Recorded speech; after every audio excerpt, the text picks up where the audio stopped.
অচেনা জায়গা হলেও ঠিক পৌঁছে গেলাম কিন্তু নিজের গন্তব্যস্থলে।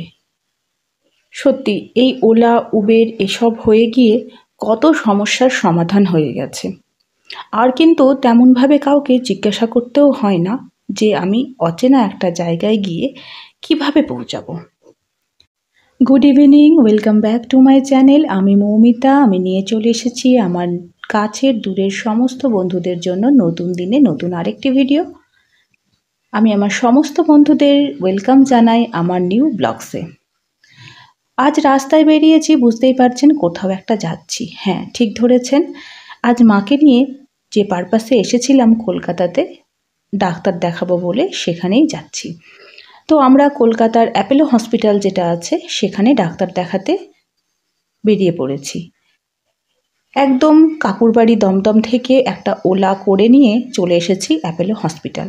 রাস্তায় একটু জ্যাম ছিল, তাই জন্য সামনে নেমে একটু কিছুটা হেঁটে নিয়েছি। আর এখানে এসে শুধু এই দিদিভাইটাকে একটু জিজ্ঞাসা করে নিলাম যে আমরা এই বিল্ডিংটায় যাব, এই ডাক্তারটা দেখাবো, কোথায় দেখাবো। সরি, বিল্ডিংটা ভুল বললাম, এই ডাক্তারটা দেখাবো। তখন দিদিভাই কিন্তু আমাদেরকে সঠিক ইনফরমেশনটা দিয়ে দিল। তো আমরা এই যে ঢুকে পড়লাম, এটা হচ্ছে অ্যাপোলোর একদম মেন গেট, যেখানটায় আমাদের যাওয়ার কথা। তো এই যে এইখানটাতে আমরা চলে এসেছি। আর এসে সমস্ত নিচে ইনকোয়ারি থেকে সব কিছু জিজ্ঞাসা করে নিলাম আর চলে এলাম যে জায়গাটাতে মায়ের ডাক্তার বসবে।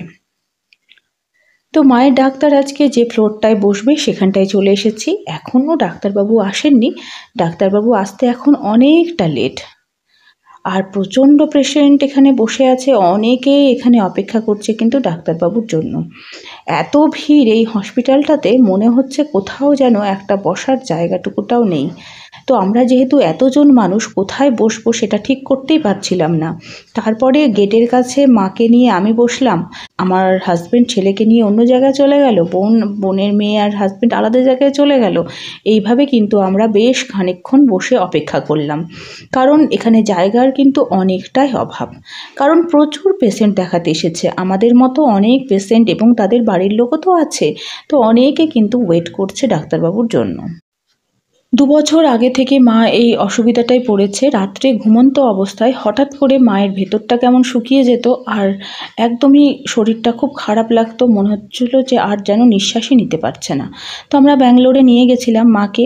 তো ওখানে ডাক্তার অনেক রকমের সব টেস্ট করার পর বলেছিলেন যে মায়ের রাত্রে ঘুমানোর সময় অক্সিজেনের অভাব হচ্ছে শরীরে, তার জন্য একটা সিপ্যাপ মেশিন দেওয়া হয়েছে মাকে, এবং ব্যাঙ্গালোরে কিছু ট্রিটমেন্টের কিছু ওষুধও দিয়েছিলেন। কিন্তু তারপর থেকে আর ব্যাঙ্গালোরে নিয়ে যাওয়া সম্ভব হয়নি। আমি মালদাতেই মাকে একটা ডাক্তারের আন্ডারেই ডাক্তার দেখাতাম, কি সিপ্যাপ মেশিন যেটা, সেই মেশিনটা সম্পর্কে সেই ডাক্তারের তেমন কোনো অভিজ্ঞতা নেই। তো উনি বলেছিলেন যে এই পারপাসে একটা অন্য ডাক্তারের কাছে যোগাযোগ করতে। তার জন্যই আমরা ভাবলাম, আর মা একটু জানতে পারলো যে কলকাতার এই ডাক্তারটা অ্যাপোলো হসপিটালে যিনি বসেন পালমোনারি ডিপার্টমেন্টের, তো উনি খুব ভালো, ডক্টর অরিন্দম ব্যানার্জি। তো ওনার কাছেই আমরা এসেছিলাম মাকে নিয়ে। তো ডাক্তার দেখানো হয়ে গেল, মাকে বলল যে সব ঠিক আছে, যে মেডিসিনগুলো মায়ের চলছে সেগুলোই ঠিক আছে, তবে যে সিপ্যাপ মেশিনটা আছে সেই মেশিনটা একবার পুরোটা চেক আপ করে নিতে বলল, মানে সার্ভিসিং যেটাকে বলে সেটা করতে হবে। আর আজ মাকে 2টো ইঞ্জেকশন দিতে হবে। তো সেই 2টো ইঞ্জেকশন দেওয়ার জন্য সকাল থেকে মা যেহেতু কিছুই খেয়ে আসেনি, তো মাকে একটু এখানে ক্যান্টিনে একটু আমরা খাবারটা খাইয়ে নিয়ে আবার কিন্তু ওপরে চলে গেছিলাম মাকে ইঞ্জেকশনটা দেওয়ার জন্য। কিন্তু ওপরেও মারাত্মক ভিড়, সেই ইঞ্জেকশন দেওয়ার সময়ও অনেকক্ষণ অপেক্ষা করতে হয়েছে। সেই সকালে আমরা এই হসপিটালে ঢুকেছি আর এখন সে বিকেল হয়ে গেছে, কিন্তু আমাদের এখনও হয়নি। ডাক্তারবাবুর ব্যবহার কিন্তু ভীষণ ভালো। তারপরে এখানে যে দিদিভাইটা মানে ডাক্তারবাবুর গেটের বাইরে বসেছিলেন, ওনারও ব্যবহার কিন্তু খুব ভালো লেগেছে। যারা এই সিপ্যাপ মেশিন সম্পর্কে জানেন না তাদের উদ্দেশ্যে একটা কথা বলি, রাত্রে যদি ঘুমন্ত অবস্থাতে অনেক সময় হয় না, নাক ডাকার কারণেও কিন্তু এই সমস্যাটা হয়। আবার অনেক সময় এই রকমভাবে অনেক সময় কি হয় যে আমরা নিঃশ্বাস নিতে পারি না, ভেতরটা যেমন শুকনো হয়ে যাচ্ছে, এরকম জাতীয় কোনো সমস্যা থাকলে ডাক্তাররা কিন্তু এই সিপ্যাপ মেশিনের কথা বলে থাকেন। এবং সেই মেশিনটা হচ্ছে, আমি এর পরের দিনের ভিডিওতে সেই মেশিনটা আপনাদের সাথে শেয়ার করব, যে সেই সেই মেশিনটাকে কিভাবে নিতে হয়। আর মাকে দেখেছি এই 2 বছর থেকে আমার মা যেমনভাবে মানে এই মেশিনটাকে সেইভাবে যে সেট করে ঘুমোচ্ছে, এতে কিন্তু মায়ের ঘুমটা খুব ভালো আসে। আগে যেমন কিছুক্ষণ পর বাদে বাদেই ঘুমটা ভেঙে যেত, চমকে চমকে উঠতো, যেহেতু ভেতরটাতে নিঃশ্বাস যেত না, তাহলে ভেতরটাও তো খারাপ করতো। এখন কিন্তু শান্তিতে ঘুমোতে পারে, আর শান্তির যদি ঘুম না আসে তাহলে কিন্তু শরীর কখনোই ভালো আর লাগবে না। সারাদিনের কাজের এনার্জি, শরীরে ভালো রাখার এনার্জিটাই কিন্তু হচ্ছে রাতের ঘুম। তো এই 2 বছর থেকে এই মেশিনটা ব্যবহার করার পর কিন্তু আমার মায়ের ঘুমটাও খুব ভালো হয়। তবে আজকে এই ডাক্তারকে দেখিয়ে আরও বেশ খানিকটা ভালো লাগলো, কারণ যেটুকুটা যা সমস্যা ছিল সেটাও একটু আলোচনা করা হয়ে গেল। তো আমাদের মোটামুটি এখন এখানকার কাজ পুরোপুরি কমপ্লিট হয়ে গেছে, কিন্তু ওষুধের ওখানে প্রচুর লম্বা একটা লাইন, মানে ওষুধ যেখান থেকে আনতে গেছে সেখানে অনেক লম্বা লাইন।